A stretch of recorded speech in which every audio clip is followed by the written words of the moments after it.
Di antara dosa-dosa besar yang terkait dengan hati kemudian terekspresikan dalam sikap secara zahir, fisik adalah kesombongan. Kesombongan. Dan ini dosa yang berbahaya.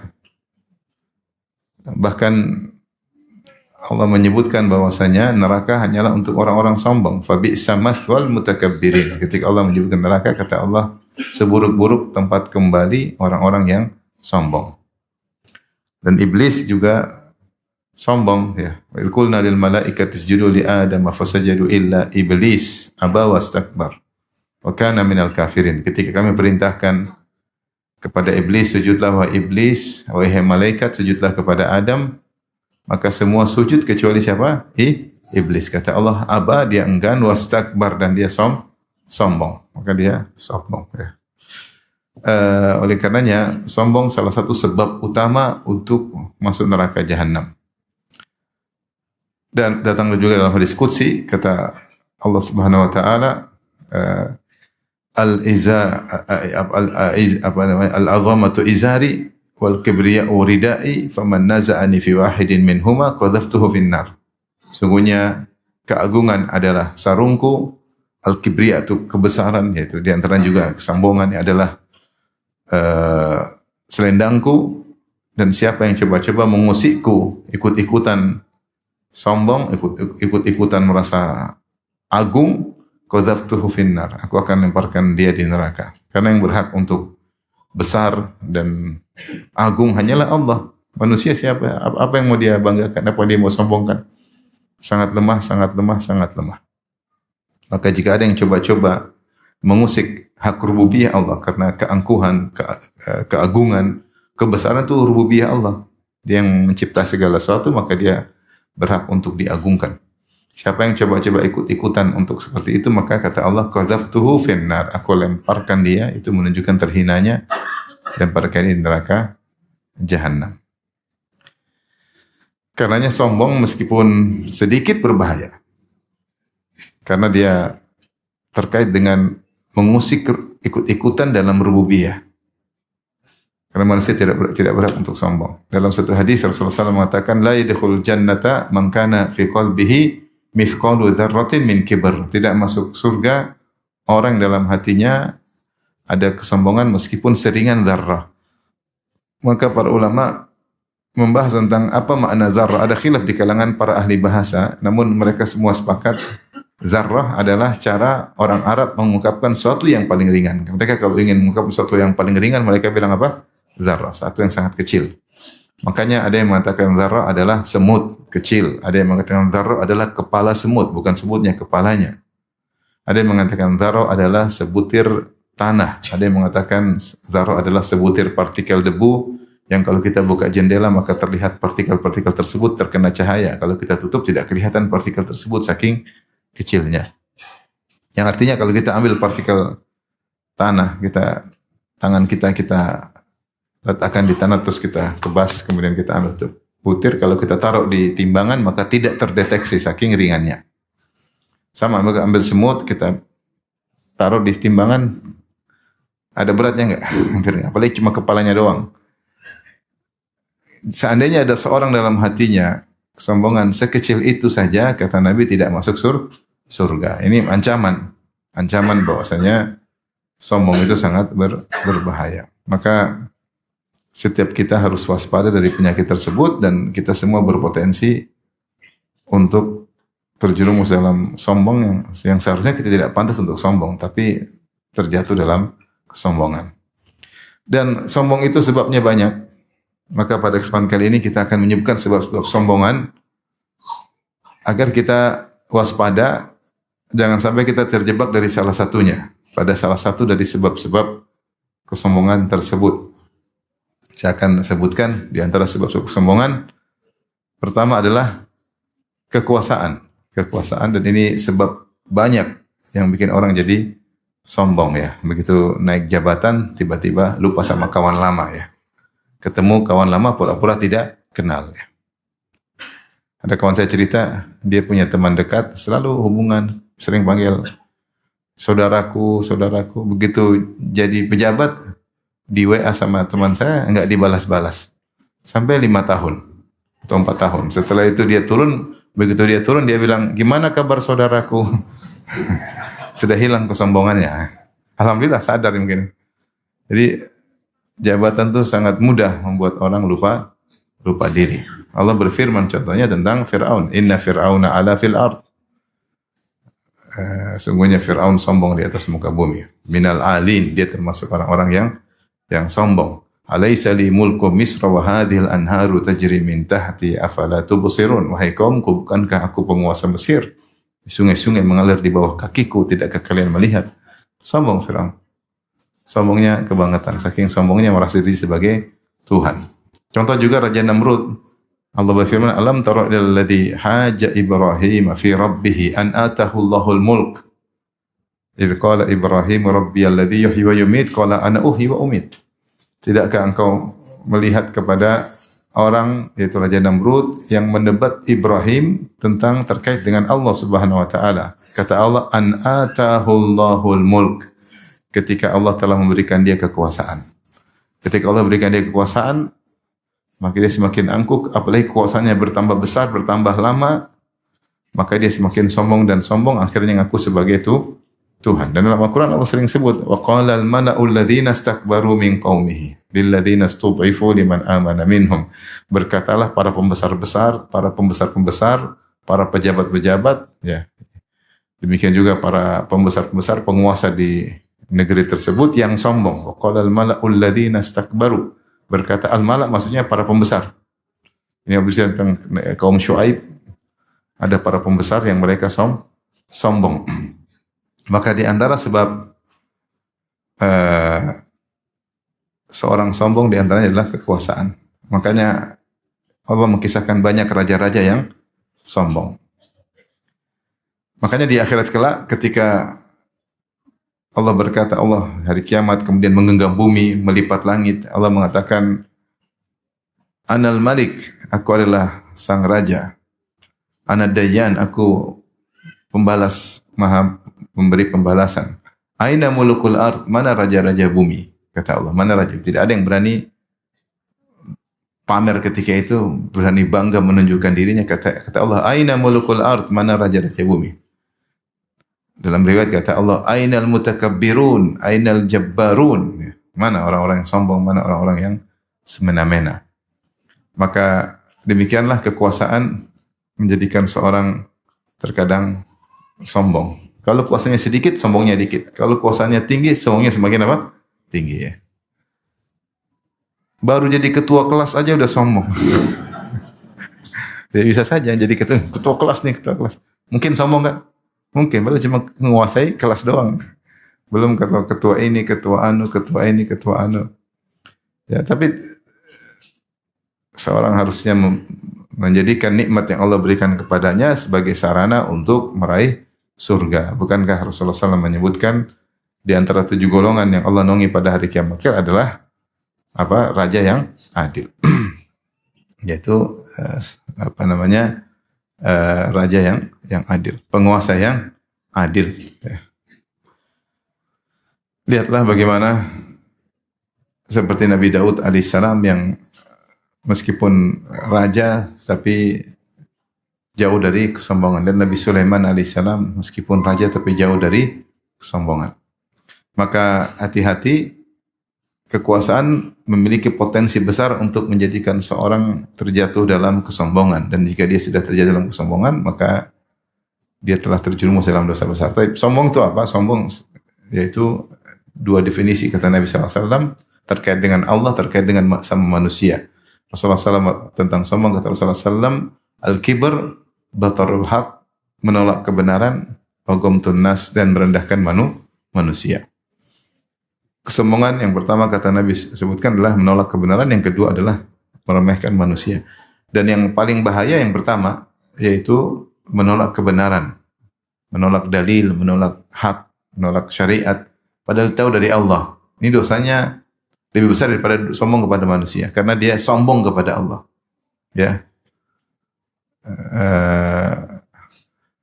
Oleh karenanya ketika Nabi Musa berdakwah kepada Fir'aun dan para pembesar-besarnya, kata Nabi Musa, wa alla ta'lu 'ala Allah. Dan jangan kalian merasa tinggi di hadapan Allah Subhanahu wa taala. Karena orang yang menolak dalil itu dia tidak sedang sombong kepada manusia, tapi sombong kepada siapa? Allah. Itu ini ayatnya jelas, hadisnya jelas. Enggak. Berarti kau bukan sombong sama saya, kau sombong sama Allah. Kau tahu ini dalil dari Allah, dalil dari Rasulullah. Kau menolak kebenaran, berarti sombong ini yang paling berbahaya. Meskipun dia tawaduk sama orang, meskipun dia merendah sama orang lain, meskipun dia orangnya sangat sederhana, tapi sombong sama Allah percuma.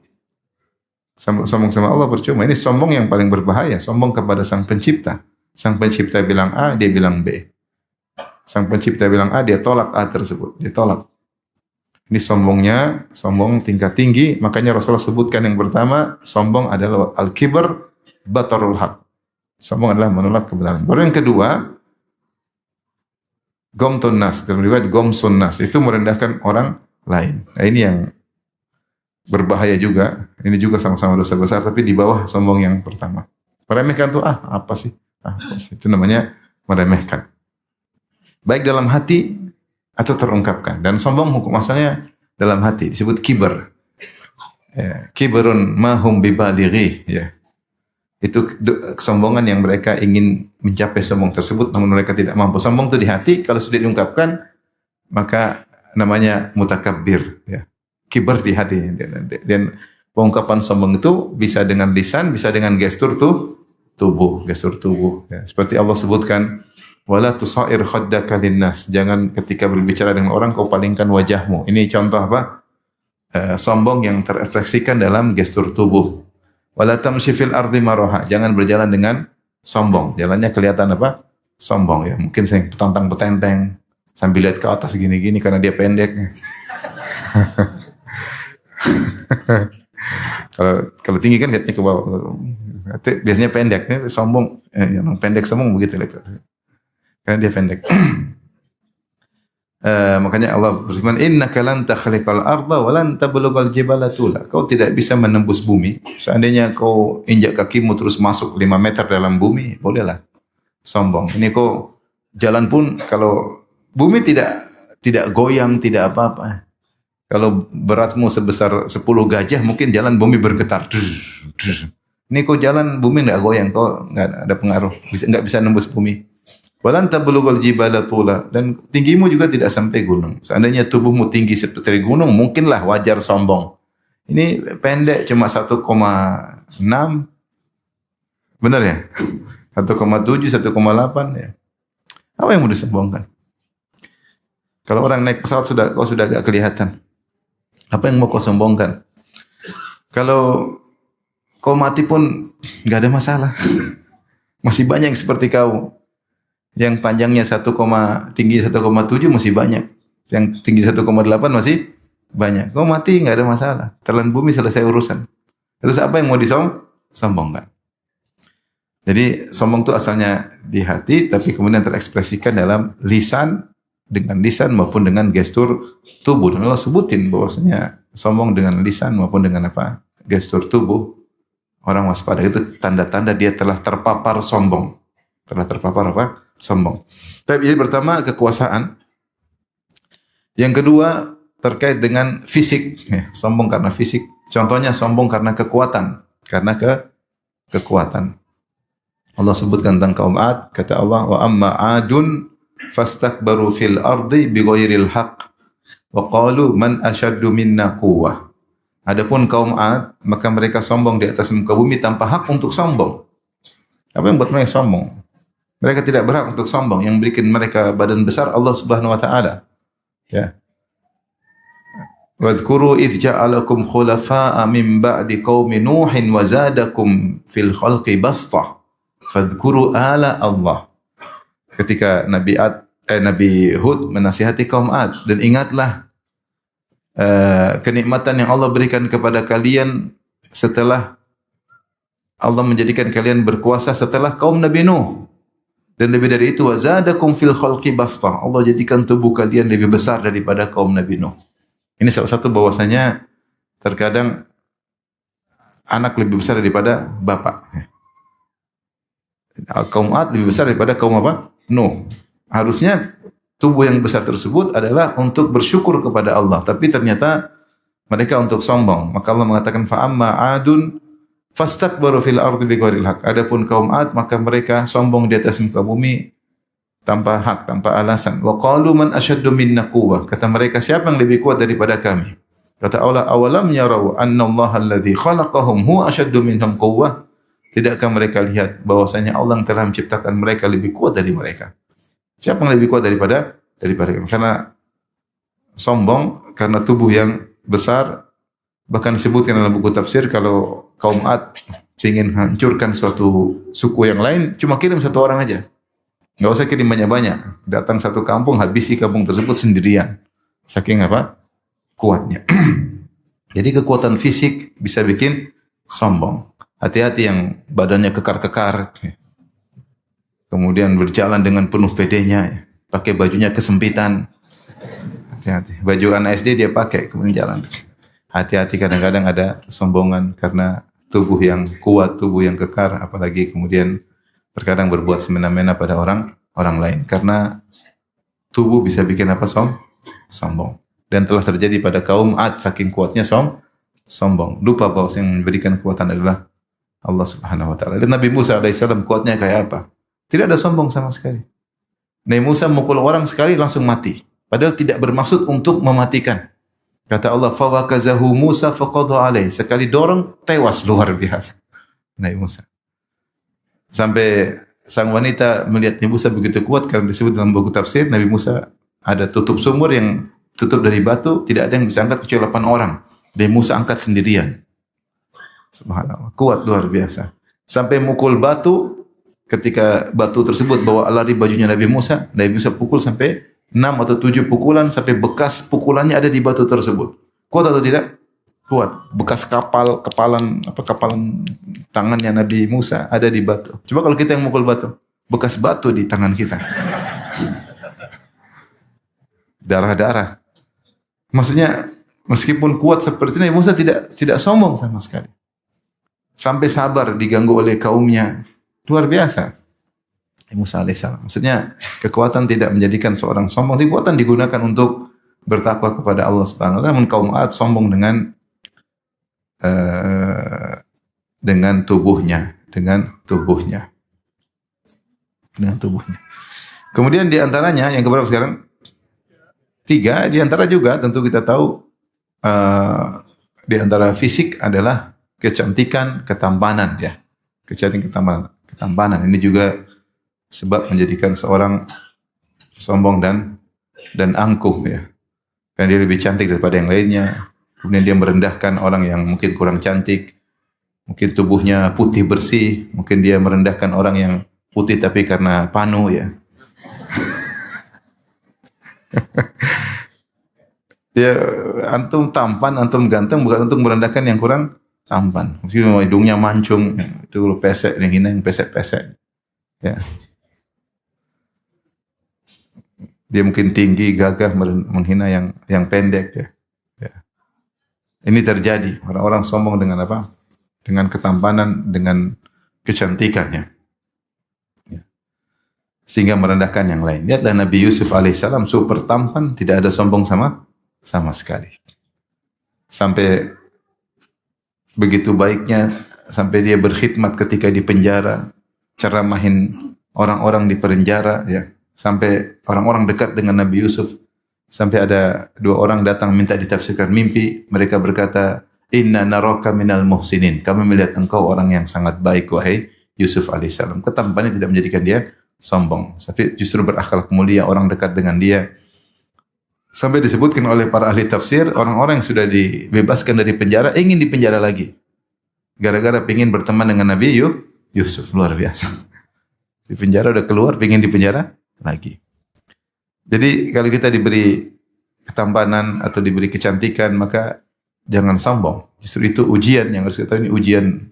Di antara ujian seseorang adalah ketampanan, kecantikan. Ya, jangan sampai dia dengan ketampanan terjerumus dalam maksiat, dalam kesombongan, kemudian kecantikannya menjerumuskan dalam maksiat ataupun kesombongan. Maka dia bersyukur kepada Allah atas keindahan yang Allah berikan kepadanya, kemudian dia tahu itu adalah ujian hidup dan dia berusaha untuk bersyukur kepada Allah Subhanahu wa taala. Tapi di antaranya yang keberapa? Yang keempat, sombong karena baju yang indah. Nah, ini mulai sombong dari selain fisik, sekarang sombong karena atribut, karena pakaian yang dia pakai. Sombong karena baju yang indah. Datang dalam hadis Rasulullah SAW bersabda, "Baina rajulun yamshi fi hullatin tu'jibuhu nafsuhu, murajjilun jummatahu idh khasafallahu bihi, fahuwa yatajaljalu ila yaumil qiyamah."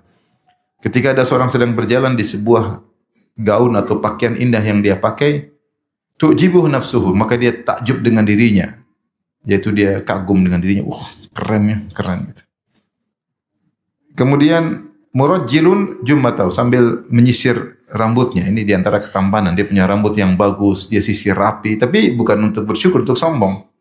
Ya. Idh khasafallahu bihil ard, Allah pun benamkan dia dalam bumi. Wa huwa yatajaljalu ila yaumil qiyamah, maka Allah siksa dia sampai hari kiamat. Maka ini diantara salah satu sebab yang menjadikan seorang ujub, dan ujub adalah dosa sebelum sombong. Ujub adalah tangga menuju sombong. Ujub itu takjub dengan diri sendiri. Kalau dia dengan takjub ada di sini, dia bersyukur kepada Allah, ini bukan ujub. Misalnya, saya pintar, subhanallah ya Allah. Alhamdulillah kau telah berikan aku kepintaran seperti ini. Saya kuat ternyata ya Allah. Alhamdulillah kau berikan. Ini namanya dia takjub pada dirinya, dia lihat orang tidak sekuat dia, tapi dia takjub dan dia bersyukur kepada Allah. Ini yang sepatutnya. Seorang diberi kelebihan-kelebihan, mungkin dia ujub, maksud dia ujub itu dia takjub. Takjub dengan kemampuannya, tapi dia tahu semua dari siapa?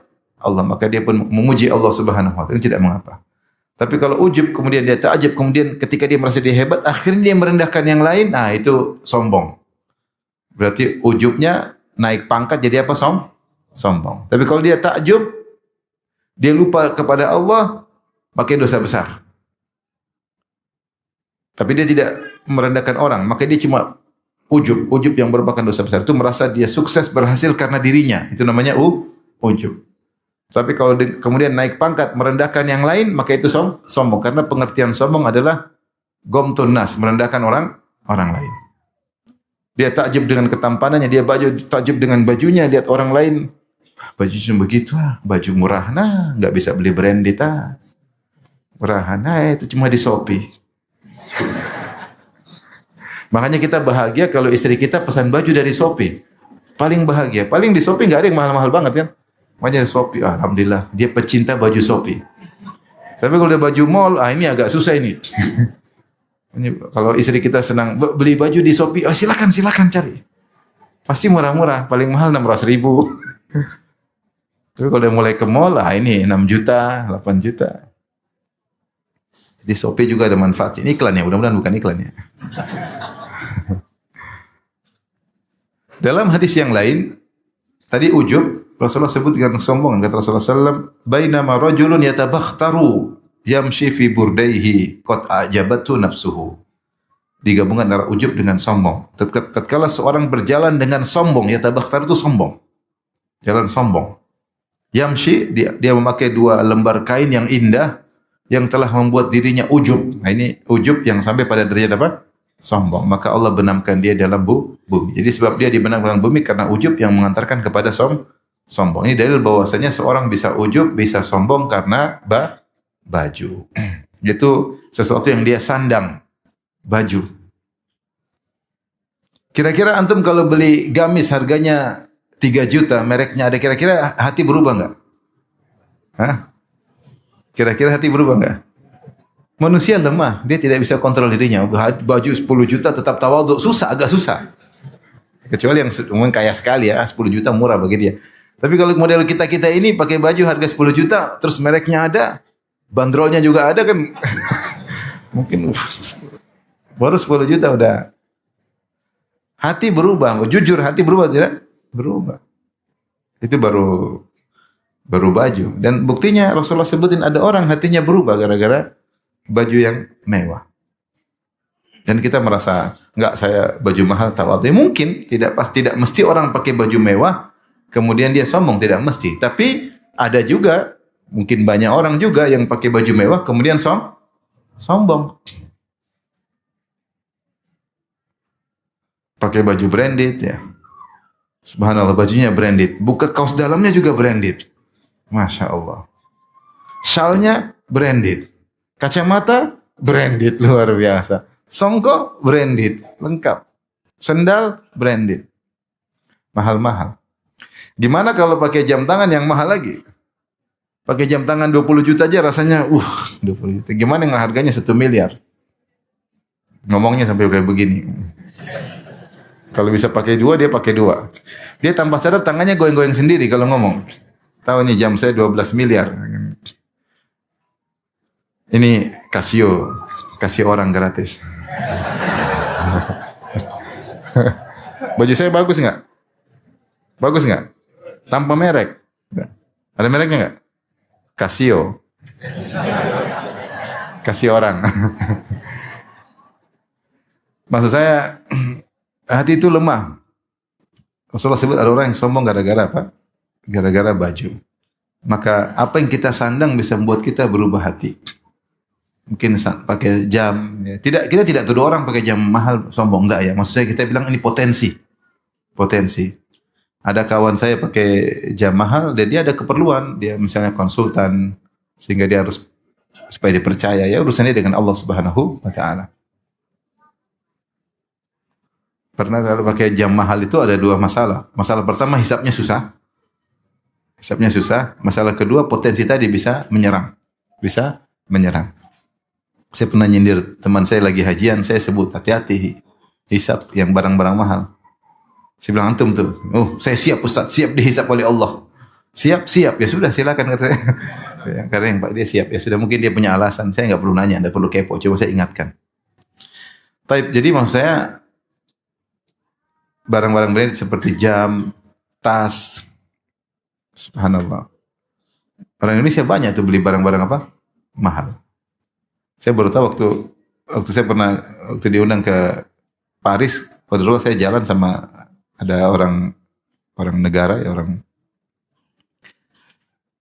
kemudian lewat di suatu toko, saya lihat toko jam pakai euro. Ini berapa sih? Saya kalkulator. 400 juta. Bahlul banget siapa yang beli jam segini. Ternyata saya baru tahu ada jam semahal gitu. Ternyata itu biasa, ada yang lebih gila-gila lagi harganya. Terus Ustaz, di sini ada orang Indonesia ngantri tas-tas yang mahal-mahal, apa namanya? Selat Hormuz. Harga apa? Hermes ya. Itu semua yang Hormuz mahal ya. Jadi orang sampai ngantri kan. Itu orang Indonesia ngantri, entah mereka beli atau mereka broker atau beli untuk jual lagi. Itu yang ngantri orang Indonesia banyak. Luar biasa. Itu jam harga tas sampai miliar. Subhanallah. Dan memang ada harga yang mahal ya. Kita gimana ya? Orang yang pakai tas seperti itu 2. Pertama dia hisapnya dia harus bisa jawab. Ya. Yang kedua dia harus bisa jaga hatinya. Jangan sampai terpapar dalam sombong. Makanya Rasulullah ketika berbicara tentang masalah pembelian kata Rasulullah, kul washrab wa tasaddaq min ghairi sarafin wala makhyalah. Silakan makan, silakan minum, silakan konsumtif, belanja. Syaratnya 2, jangan sombong, jangan berlebihan. Kalau kau bisa selamat dari sombong, bisakah kau selamat dari berlebihan? Apa itu berlebihan? Membeli sesuatu yang sangat mahal dengan fungsi yang minim. Itu namanya israf. Syaratnya 2, silakan nikmati apa saja, yang penting jangan 2. Jangan sombong, jangan israf. Ini isyarat dari Nabi bahwa sesuatu yang berlebihan bisa terkena 2 penyakit. Pertama saraf, yaitu berlebihan, mahal harganya tapi fungsinya sedikit. Yang kedua potensi untuk sombong. Potensi untuk sombong. Kita ngomong gini karena kita nggak bisa beli. Yang bisa beli itu yang Ustaz karena nggak punya uang aja. Ya mungkin juga ya. Kalau punya uang mungkin bagi dia uang puluhan miliar, beli gitu ringan bagi dia. Intinya Rasulullah kasih aturan. Karena sombong itu bahaya. Bukan dosa gampang, dia dosa besar. Bahaya. Membuat orang bisa terhalang dari masuk surga. Ternyata baju yang indah yang kita sandang bisa menjerumuskan dalam kesombongan. Baik. Dan dikiaskan dengan baju ya jam tangan, apalagi yang kita pakai, sepatu, apalagi sendal. Ada beli sepatu bermerek, saya beli sepatu bermerek ya, karena saya ada perlu. Ya nggak mahal-mahal banget lah, tapi kalau saya realkan kemarin sekitar 700 real, itu berapa rupiah? Kali 4 berapa? Kali 5 sekarang mungkin ya. 7 kali 5, 3 juta sekian. Bagi saya mahal, tapi saya perlu karena itu sandal kesehatan, sepatu kesehatan. Saya ada masalah di lutut misalnya. Baik, kalau fungsinya oke, nggak ada masalah. Dihisap juga kita bisa jawab. Benar atau tidak? Tapi kalau fungsinya nggak ada, harganya mahal, itu yang susah untuk ketika kita dihisap oleh Allah Subhanahu wa taala. Itu yang tadi sepatu mahal saya beli sendiri, bukan Casio. Qadarullah. Biasanya Casio. Baik.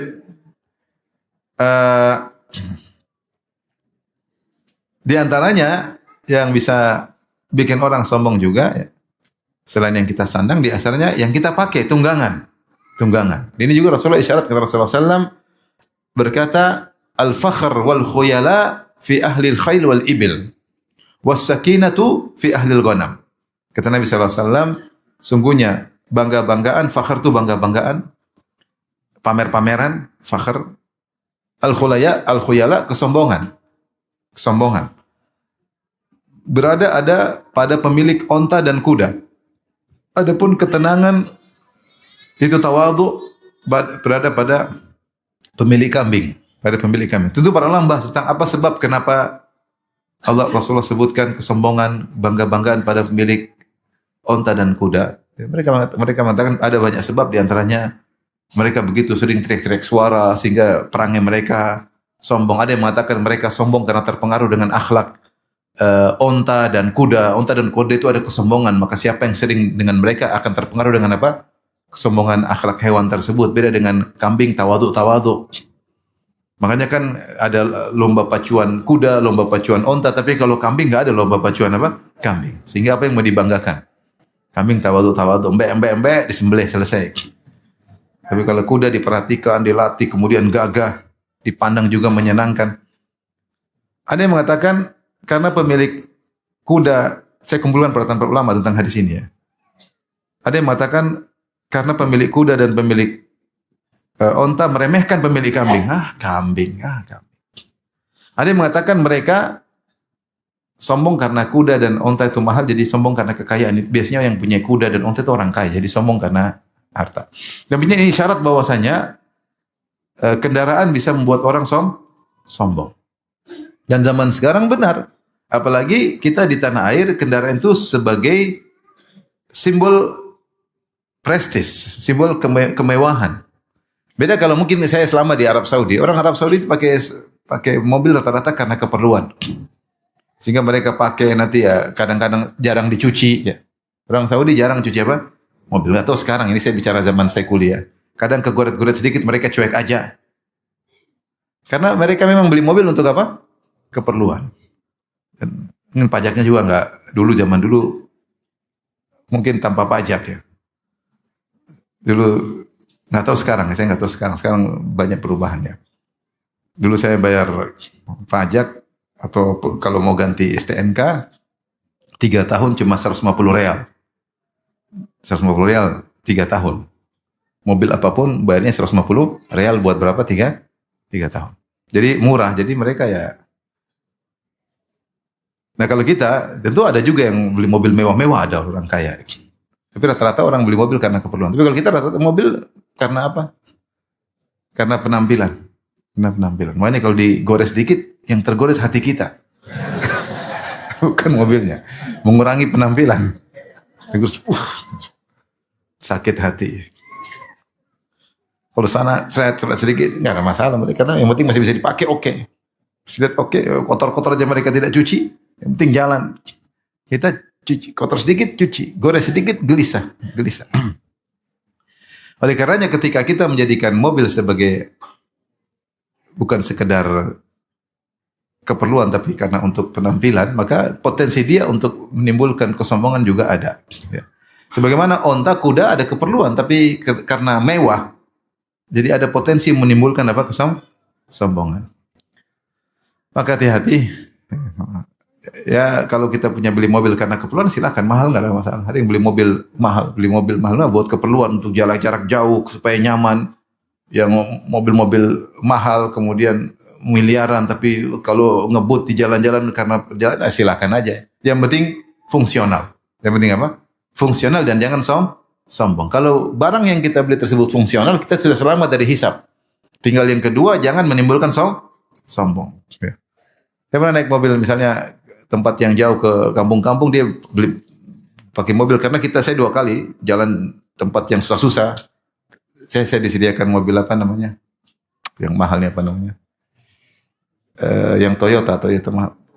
Land Cruiser yang baru. Wah, keren memang, wah, enak ya. Biasanya saya naik Zenik. Zenik juga mahal loh. Tapi intinya ya karena ada keperluan, kita mau jalan-jalan jauh, mau tour karena mau kemana-mana, ya oke lah dia punya alasan. Yang penting fungsional. Kalau fungsional selamat dari hisab. Yang kedua jangan jadi sombong. Karena mobil-mobil mahal potensinya untuk sombong luar biasa. Tapi kalau seorang naik Avanza, insya Allah tawadhu. Maksudnya di depan orang yang apa? Di depan yang punya Land Cruiser dia insya Allah tawadhu. Assalamualaikum. Kalau Waalaikumsalam. Jadi hati-hati, mau saya tidak melarang tapi pertama fungsional, yang kedua tidak sombong, maka telah selamat dari persyaratan Nabi. Dia mengatakan min ghairi sarafin wala makhyalah. Syaratnya jangan israf sehingga kau selamat ketika dihisab. Yang kedua jangan sombong. Jangan sombong. Makanya Rasulullah mengatakan yusallimul raqib alal mashi. Orang yang naik kendaraan beri salam kepada orang yang jalan kaki. Di antara hikmahnya, karena orang yang di atas naik kendaraan ada mungkin kesombongan, maka dia yang mengucapkan salam kepada orang jalan kaki sebagai bentuk tawadhu. Sebagai bentuk apa? Tawadhu. Maka hati-hati yang punya duit banyak beli mobil-mobil apa? Mahal. Kalau perlu silakan. Ya, masing-masing punya keperluan, kita nggak bisa samakan satu dengan yang lainnya. Bagi orang yang mungkin harga 3 miliar, bagi dia ringan, dan dia ada keperluan, dia sebagai pembisnis, silakan aja. Ya, hati-hati, yang penting fungsional. Yang kedua, jangan sombong. Jangan sombong. Tapi mobil sangat mudah bikin orang sombong ya. Apalagi mobil harganya sampai miliar-miliar. Ada mobil harganya 6 miliar. Luar biasa. Catnya khusus, tambah lagi 1,5 miliar ganti cat. Allahu Akbar. Ganti cat. Luar biasa. Ganti cat saja 1,5 miliar. Ada. Saya pernah naik mobil itu. Luar biasa. Tapi saya tegur. Ya, ngapain? Ya, meskipun duit banyak ya. Meskipun duit banyak. Tapi yang berikutnya yang bisa bikin sombong yang berapa? Yang keenam diantaranya adalah harta. Ini jelas sangat berbahaya ketika orang punya harta. Contoh nyata adalah Qarun. Wa atainahu minal kunuzi ma inna mafatihahu latanu bil usbati ulil quwwah. Idz qalahu qaumuhu la tafrah innallaha la yuhibbul farihin. Inna Qaruna kana min qaumi Musa fabagha alaihim. Sungguhnya Qarun dari kaum Nabi Musa fabagha alaihim, itu mentang-mentang zalim melampaui batas kepada yang lainnya. Dia kaya, dia sombong. Wa atainahu minal kunuzi, kami berikan kepada dia harta yang begitu banyak. Ma inna mafatihahu, bahkan kunci-kuncinya saja membuat berat orang-orang kuat memikul kunci-kuncinya. Kunci sebesar apa sih? Kunci mungkin sebesar gini zaman dahulu ya. Namanya kunci ya mungkin kunci besi mungkin sepanjang 1 jengkal lah. Nah, itu yang orang-orang berat mikulnya, berarti satu orang mikul entah berapa ratus kunci. Apalagi berpuluh orang mikul, berarti harta dia sangat banyak. Artinya sangat banyak. Dia adalah orang terkaya di dunia di zaman itu mungkin. Orang terkaya di dunia zaman mungkin ya. Sebagai pribadi, mungkin kalau sama Fir'aun dia kalah, tapi sebagai seorang pribadi dia orang paling kaya. Mengalahkan Mas Elon mungkin kalah dari dia.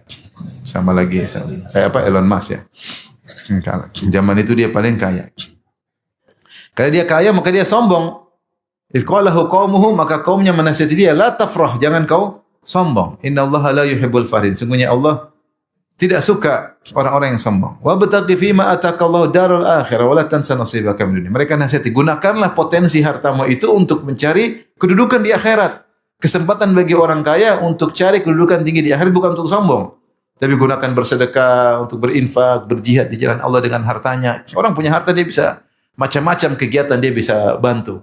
Bisa fakir miskin, anak yatim, bisa orang terkena bencana alam, bisa bantu para janda.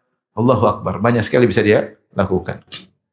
Saya punya kawan ketika dia dengar tentang pentingnya membantu para janda, dia suruh kawannya lagi, coba berapa janda yang seangkatan kita. Ya, sudah catat. Maksudnya saya sekolah catat. Coba yang angkat sebelumnya sudahnya ada 51 janda. 51 janda. Dia kasih bantuan seluruhnya. Luar biasa. Bayangkan ya. Cari janda, kemudian dia bukan untuk dinikahi, enggak. Dia apa? Dia bantu 51 janda. Teman saya tidak nikahi janda-janda tersebut. Karena kawan saya itu istrinya 4 ya. Jadi sudah selesai. Formulir sudah habis. Ini kisah nyata, bukan. Maksud saya, maksud Allah, kalau kita orang punya uang, dia bisa macam-macam. Dia bisa macam-macam. Ada kawan saya yang lain lagi, dia bangun asrama untuk janda. Lewat situ gemetar juga ini, asrama janda. Tapi 50 tahun ke atas. 50, 60, 70. Tapi asrama, kalau orang punya uang mau sedekah apa aja. Makanya, kata orang-orang soleh kepada Qarun, ya, wabtaghi fima atakallahu darul akhirah. Gunakanlah apa yang Allah berikan kepadamu untuk mencari apa? Akhirat. Wala tansa nasibaka minhu. Silakan senang-senang sewajarnya boleh. Tapi kalau punya uang bukan untuk sombong tapi untuk mencari keridhaan Allah Subhanahu wa taala. Memang kalau sudah punya uang kemudian dia bersedekah kecanduan, dia kecanduan. Candu. Ada orang pelit kecanduan, ada kecanduan sedekah. Tinggal pilih kecanduan pelit atau kecanduan apa? Sedekah. Maka akhirnya dia pun sombong, akhirnya Allah benamkan dia. Kata Allah fakharaja ala qaumi fi zinati, maka dia keluar depan kaumnya fi zinati dengan semua perhiasannya, kekayaannya. Di puncak-puncak kesombongannya, maka Allah tenggelam. Fa khasafna bihi wa bidarihi al-ard, kami benamkan dia dan benamkan kekayaannya dalam bumi. Fama kana lahu min fi'atin yansurunahu min dunillah wa ma kana minal muntasirin. Tidak ada yang bisa tolong dia dan dia tidak bisa tertolong. Saking banyak hartanya, makanya kita ada ketemu harta dalam tanah, kita bilang harta Qarun. Harta Qarun. Maka kayak ini bisa bikin orang sombong, lupa diri, meremehkan kawan. Sangat mudah. Dia punya mobil, dia punya rumah, dia punya harta, dia punya usaha maju, dia lupa sama kawan-kawan lamanya. Dulu waktu dia susah sama kawannya, sudah dia enggak telepon lagi. Kalau ditelepon dia merasa malas berhubungan dengan kawan-kawan lamanya karena dia sudah kaya. Jadi sombong. Maka hati-hati, harta ini bisa merubah kejiwaan seseorang. Tadinya tawadhu menjadi sombong. Kemudian contohnya yang keberapa lagi? Sebab berikutnya karena unsur nasab, karena suku. Rasulullah berkata, arba'atun fi ummati minal jahiliyah. 4 perkara dari umatku yang masih ada, padahal di perkara-perkara jahiliyah. Di antaranya kata Nabi SAW, al-fakhru bil ahsab wa ta'nu fil ansab. Al-fakhru bil ahsab itu bangga-banggaan karena kedudukan, at-ta'nu fil ansab mencela nasab. Nasab apa? Jelek. Kita suku ini loh, suku itu, kita suku ini loh, gitu. Itu sombong dengan apa? Suku. Sombong dengan suku. Saya adalah darah biru, kamu darahnya merah, saya darah apa? Biru. Gimana yang darah ungu gimana? Darah hijau. Jadi karena sombong dengan apa? Suku, keturunan raja keturunan apa keturunan apa.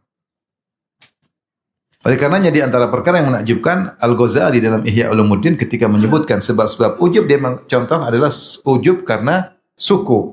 Di antaranya Hashimiyah, yaitu Bani Hashim, itu Ahlul Bait. Dia menyebut ada sebagian Ahlul Bait yang sombong dengan apa?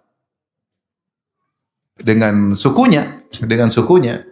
Padahal leluhurnya tidak mengajarkan demikian. Rasulullah yang bersabda, "Man batta'a bihi amalu lam yusri' bihi nasabu." Siapa yang amalnya rendah, lambat, maka nasabnya tidak akan buat dia semakin cepat. Artinya kalau amalnya sedikit, percuma nasab yang tinggi. Tapi kalau nasabnya tinggi, amalnya bagus, itu yang utama.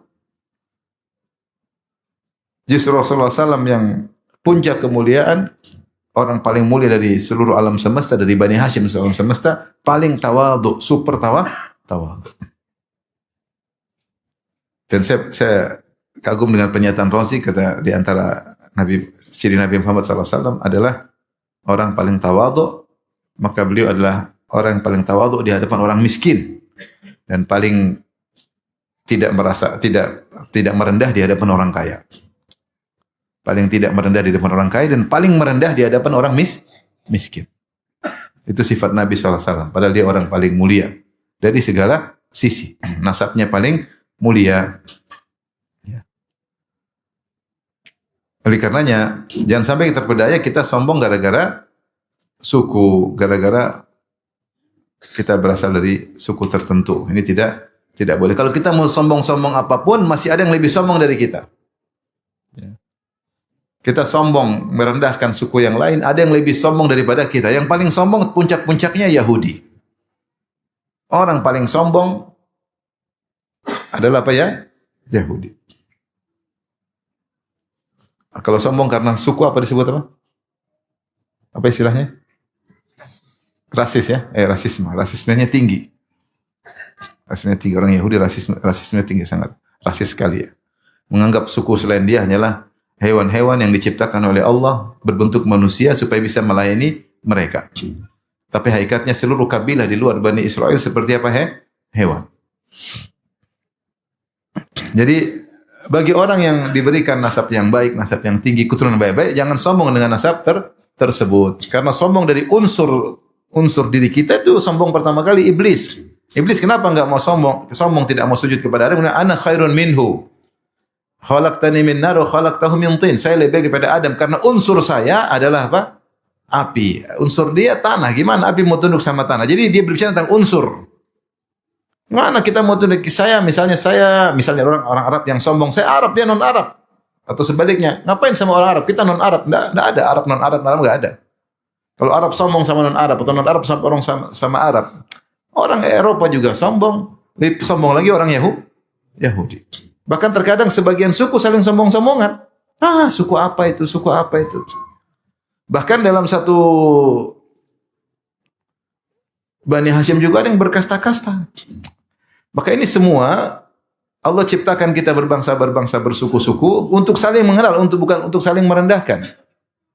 Inna khalaqnakum min dzakarin wa untha wa ja'alnakum syu'uban wa qabaila lita'arafu. Kami ciptakan kalian berbangsa-bangsa, bersuku-suku lita'arafu, untuk saling mengenal, bukan untuk saling merendahkan, untuk saling mengenal, saling menikah dan yang lainnya. Inna akramakum indallahi atqakum. Maka yang paling mulia di antara kalian adalah yang paling bertakwa di sisi Allah. Saking kadang-kadang ini kita enggak mau nikahkan dengan suku yang lain, enggak mau. Ini enggak dari mana? Rasulullah SAW adalah orang paling mulia dari Bani Hashim, menikahkan dua putrinya kepada Utsman bin Affan dari Bani Umayyah yang bukan Ahlul Bait. Ruqayyah menikah dengan siapa? Utsman. Ruqayyah meninggal, Rasulullah nikahkan Ummu Kulsum. Ummu Kulsum meninggal, kata Nabi, kalau saya punya putri yang ketiga, saya akan nikahkan lagi dengan siapa? Utsman. Tapi enggak ada. Fatimah sudah menikah dengan Ali bin Abi Thalib. Dan banyak contoh-contohnya. Bagaimana Ali bin Abi Thalib punya anak, yaitu Ummu Kulsum juga nikah dengan Fatimah punya. Dinikahkan dengan Umar bin Khattab radhiyallahu taala anhu dari Al-Adawi. Quraisy Al-Adawi, bukan dari Ahlul Bait, bukan dari Bani Hashim. Maka hati-hati suku juga, kapan kita muncul saya kan ini. Ini ada hati-hati. Ada potensi untuk apa? Sombong. Hati-hati. Dia suku apa sih? Ngomong suku apa? Bukan dia orang beriman atau tidak. Karena standarnya Allah bukan suku. Standar Allah adalah iman dan takwa. Muliakan dia orang beriman, orang saleh. Itu benar kalau begitu. Tapi apa sih? Suku apa sih? Ini apa namanya? Ini berarti ada salah. Standar yang salah. Maka jangan sampai kita sombong dan angkuh gara-gara kita keturunan raja atau keturunan darah biru. Saya keturunan raja. Masih ada kerajaanmu? Ya sudah tidak ada. Tapi kan dulu bapak saya raja. Oh gitu, ya sudah. Jadi ada sombong karena unsur. Taib di antara sombong yang keberapa? 8. Sebab sombong juga berbahaya. Sombong karena ilmu. Ini diingatkan oleh Az-Zahabi dalam kitabnya Al-Kaba'ir dia mengatakan min syarril kibr, ya. Kibr bil ilm. Katanya di antara sombong yang paling buruk adalah sombong karena ilmu. Kenapa dikatakan sombong karena ilmu adalah paling buruk? Karena ilmu seharusnya membuat dia tawadhu.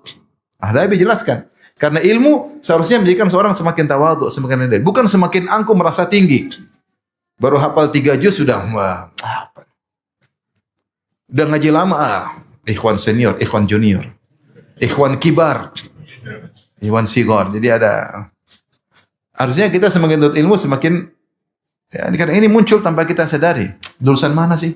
Apa sih? Emang bisa apa? Kita misalnya hafalan banyak, lihat orang hafalan sedikit, kita merendahkan. Kita merendahkan. Melihat orang cuma bisa ngajar apa, cuma begitu. Baru, berapa qiraat dia hafal sih? Berapa qiraat? Saya 10 qiraat, dia berapa qiraat? Itu kadang-kadang muncul seperti itu. Sudah berapa hadis dia takhrij? Saya sudah takhrij hadis ribuan hadis, ya. Sudah berapa banyak dia baca buku? Saya sudah sekian. Makanya Zahabi mengatakan sombong yang paling parah. Karena seharusnya ilmu menjadikan orang apa? Tawadhu. Padi semakin berisi semakin merunduk. Itu pepatah yang harus tidak boleh kita lupa. Pepatah orang Indonesia. Semakin dulu semakin tawadhu, semakin rendah diri, semakin tahu, karena ilmu mengajarkan kita ingat akhirat, dan kalau kita ingat akhirat kita harus semakin apa? Merendah. Kalau kita semakin sombong berarti ada yang salah. Ini bisa muncul kepada siapa? Siapa saja. Oleh karena hati-hati ketika lama ngaji kita harus introspeksi diri. Saya ngaji semakin lama semakin merendah atau tidak? Semakin angkuh atau tidak?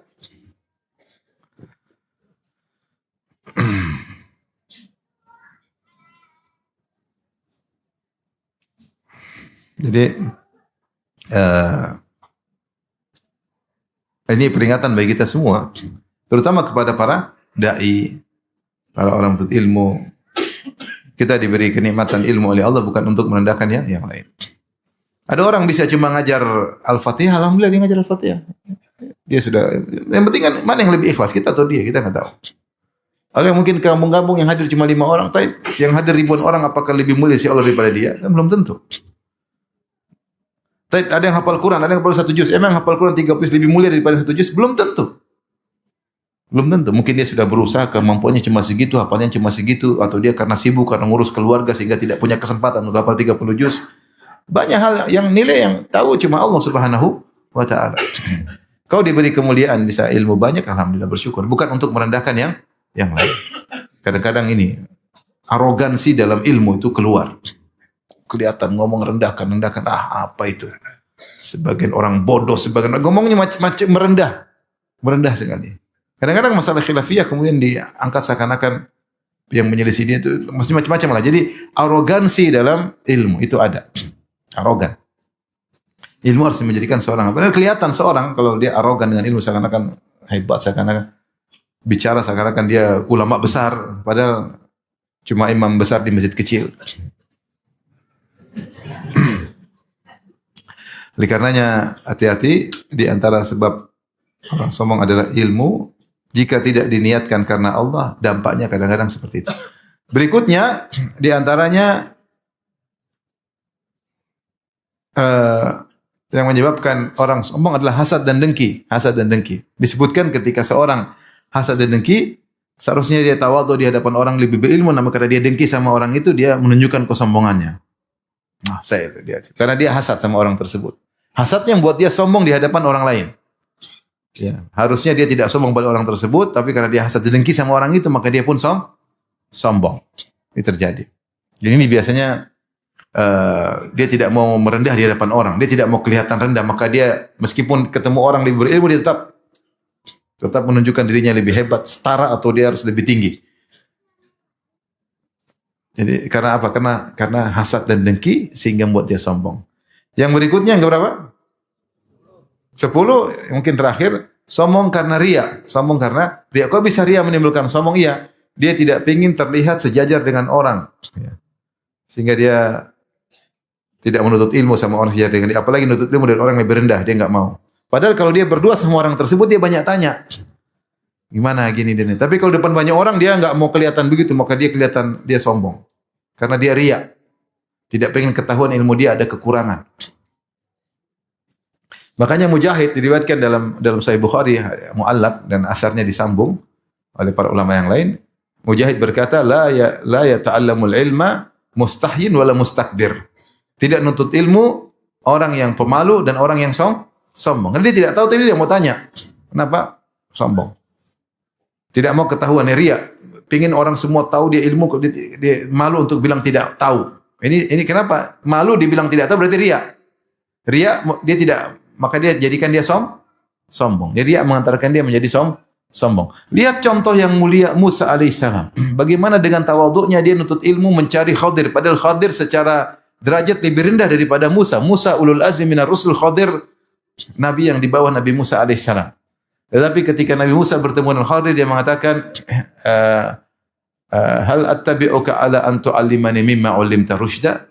Qala innaka lan tastati'a ma'iya sabra. Wa kaifa tasbiru ala ma lam tuhitu bihi khubra? Qala satajiduni insyaallah sabira wa la a'silaka amra. Qala fa in taba'tani fala tas'an syai'in hatta uhditsa laka minhu dzikra. Sampai ketika dia datang ketemu Khadir, dia bilang, wahai Khadir, bolehkah aku mengikutimu? Dia bukan perintah tapi permohonan. Karena dia tahu Khadir, dia lebih berilmu daripada Khadir, tapi ada ilmu yang Khadir tahu yang dia tidak tahu. Makanya dikatakan terkadang ada di sungai yang tidak ada di laut. Benar atau tidak?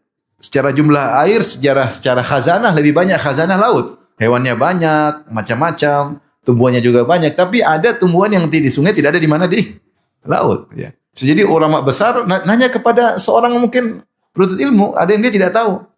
Karena tidak ada orang menguasai seluruh ilmu seluruhnya, enggak ada.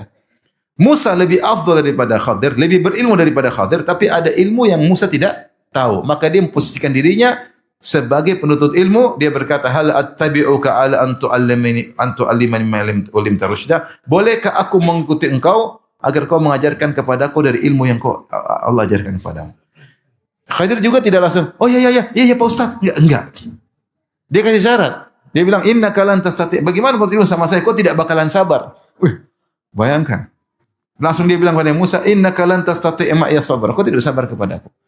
Wa kaifa tasbiru ala ma lam tuhitu bi khubra. Bagaimana kau mau sabar atas ilmu yang kau tidak tahu? Jadi Musa bin Khadir kalau bahasa kita agak menjatuhkan siapa? Bukan menjatuhkan tapi gimana ya? Kau enggak bakalan sabar. Gimana mau sabar? Kau mau sabar sesuatu yang kau tidak tahu. Jadi langsung kau tidak tahu. Ini kan berat bagi orang yang sekelas Nabi Musa. Tapi Nabi Musa luar biasa tawaduknya. Ilmu yang dia miliki tidak menjadikan dia sombong, bahkan dia tawaduk, bahkan dia mau nuntut ilmu kepada orang yang di bawahnya, padahal yang ngajarnya Nabi Khadir berkata seperti itu.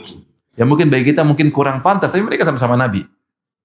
Yang menjelaskan hakikat tanpa ada niat sama sekali di Khadir. Cuma menjelaskan, wahai Musa, kau susah nuntut ilmu dari saya, karena kau susah sabar. Bagaimana kau mau sabar pada perkara yang kau tidak tahu hakikatnya? Kata Nabi Musa. Dia pun tidak arogan. Saya sabar, kau tidak tahu siapa saya. Enggak, dia bilang, insya Allah saya akan sabar. Dia bilang apa? Insya Allah saya akan sabar.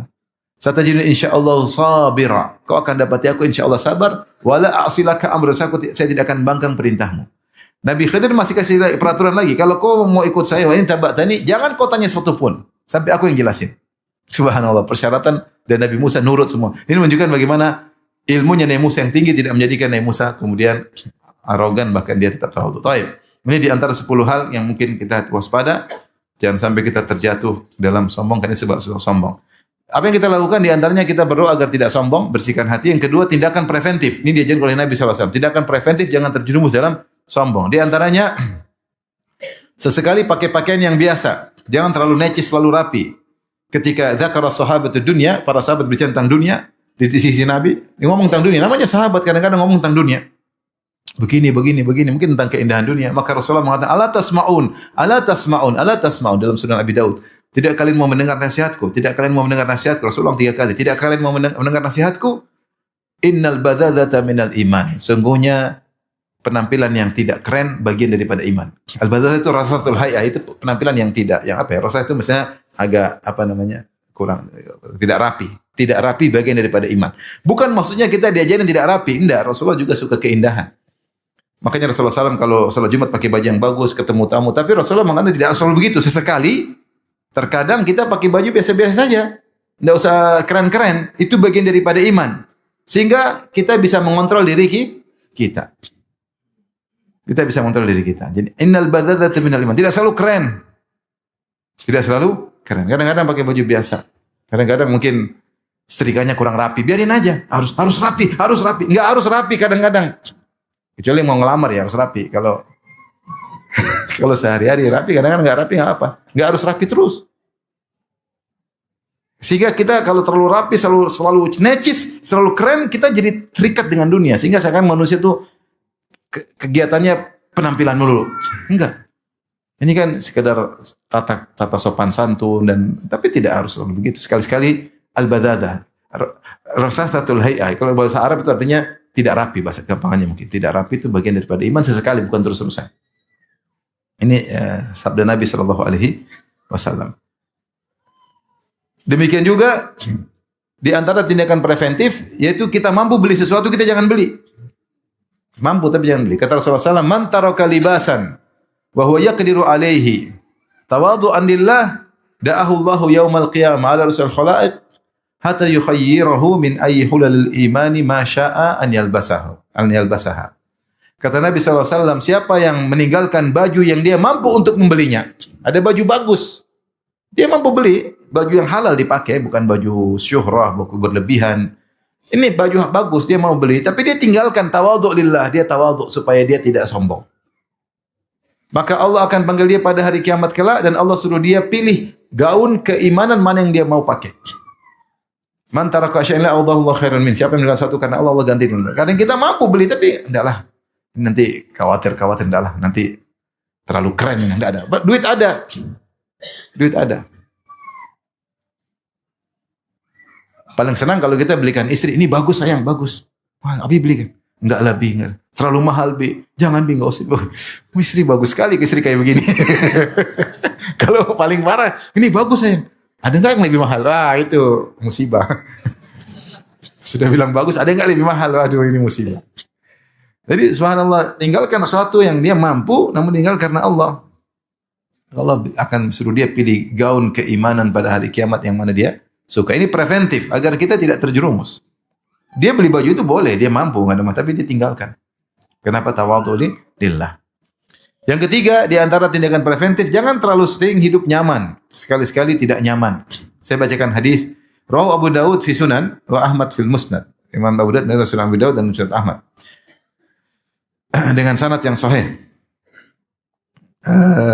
An Abdullah bin Buraidah anna rajulan min ashabin Nabi sallallahu alaihi wasallam rahala ila Fadalah bin Ubaid wa huwa bi Misr. Dari Abdullah bin Buraidah ada seorang sahabat Nabi mengunjungi sahabat Nabi yang lain. Sahabat Nabi yang tersebut namanya namanya Ubaid Fadalah bin Ubaid di Mesir. Jadi jalan menuju Mesir. Faqadima alaihi, maka sahabat ini bertemu dengan Fadalah radhiyallahu anhu. Faqala amma ini lam atika zairan. Kata sahabat ini, saya datang kepada engkau ya Fadalah bukan karena saya mau ziarah, tapi saya ada keperluan. Walakinni sami'tu ana wa anta hadisan min Rasulullah sallallahu alaihi wasallam. Tapi saya dan engkau mendengar suatu hadis dari Nabi sallallahu alaihi wasallam. Rajautu an yakuna indaka minhu ilmun. Saya harap kau juga punya ilmu tentang hadis ini. Dia ingin ngecek. Ada satu hadis yang mereka sama-sama dengar. Ingin ngecek. Jadi bertemu untuk murajaah hadis. Bukan hanya sekedar ziarah. Qala wa ma huwa? Hadis apakah itu? Hadisnya begini-begini. Qala. Setelah itu mereka setelah murajaah, maka tamu ini bertanya kepada Fadalah, "Fama li araka sya'ithan wa anta amirul ard?" Saya kok lihat rambutmu semerawut padahal engkau adalah gubernur Mesir. Bayangkan. Ini adalah sahabat, lagi penampilan lagi tidak rapi. Rambutnya semerawut dan dia gubernur Mesir. Anta amirul ard, engkau adalah gubernur sini. Qala, dia sebutkan sebabnya kenapa saya begini penampilannya. Inna Rasulullah SAW kana yanhana an katsiri minal irfah. Rasulullah melarang kami dari banyak hidup nyaman-nyaman. Maksudnya senang-senang. Irfah itu maksudnya rafahiyah, itu senang, hidup senang. Masih batasan halal ya, bukan berlebihan ya. Tapi senang. Seperti kalau orang kaya kan naik bisnis kelas terus boleh atau tidak?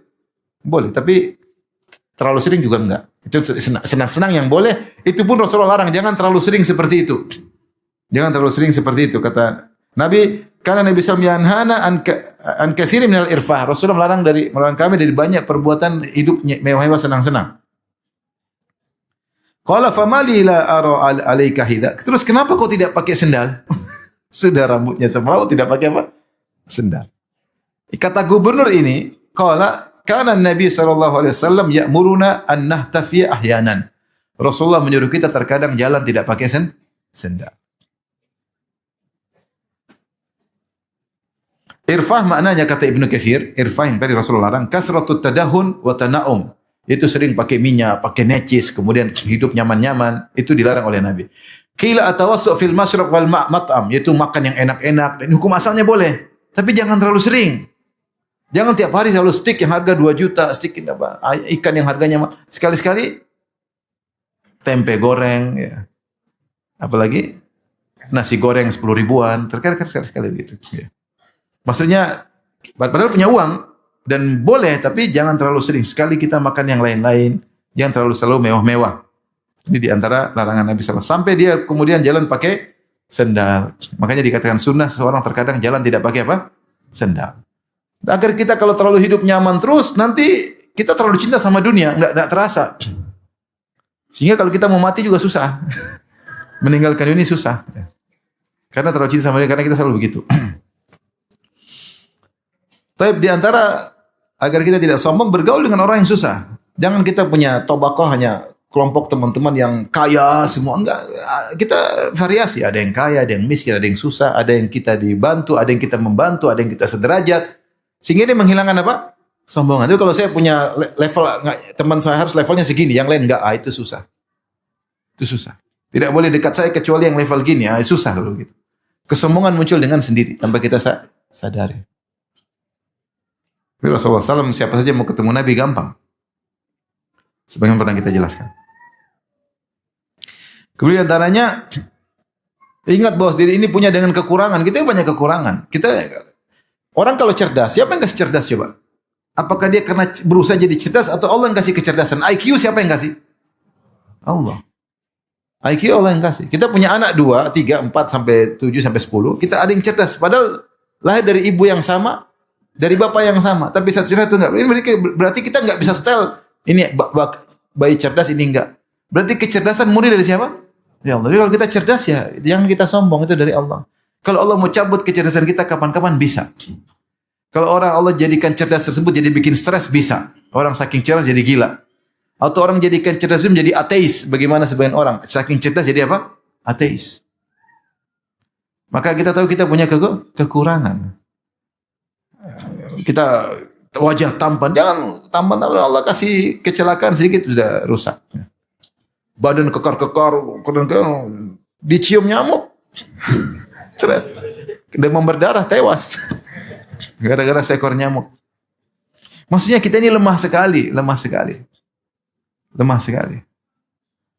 Badan keren-keren, flu melulu.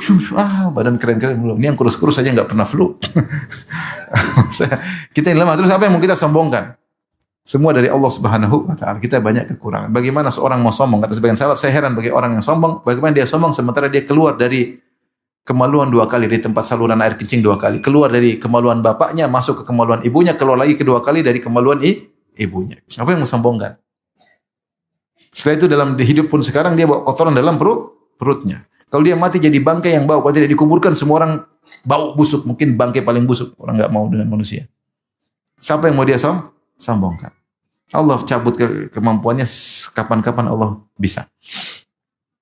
Kemudian diantaranya mengingat bahaya sombong. Kalau kita lagi sombong, sombong. Tapi sombong bahaya. Terakhir, kita harus sering ngecek. Jangan-jangan kita terpapar dengan kesombongan. Mulai ada arogan. Kenapa saya arogan nih? Itu sombong biasanya. Siapa dulu? Kok saya begitu ya? Ini sombong tuh. Ketemu orang. Kok saya gitu ya? Itu cara-cara orang sombong. Kita sedang terpapar. Kenapa kita gituin dia? Itu biasanya tuh. Biasanya itu ada sombong. Segera kita istighfar. Jadi kita harus sering koreksi diri. Kita sombong sama orang miskin. Sombong sama pembantu. Sombong sama orang lebih rendah dari kita. Sombong kepada anak buah kita. Sombong sama orang miskin, banyak kita macam-macam. Kadang-kadang arogan itu diantara sombong karena jumlah kita banyak, kita merendahkan jumlah sedikit, arogan. Ini sombong biasanya. Karena saya lupa sebab kesombongan tadi karena banyak juga diantaranya. Nahnu aktsaru amwalan wa aulada. Kami lebih banyak anak kami, lebih banyak pengikut kami, lebih banyak harta kami. Jadi jumlah yang banyak buat orang arogan, sombong, ngomong kepada orang yang seenaknya. Kenapa? Karena dia punya kekuatan yang banyak. Nah, kalau kita sudah mulai arogan, itu ciri orang yang sombong. Maka kita segera introspeksi diri agar kita tidak jadi orang sombong. Baik, demikian saja.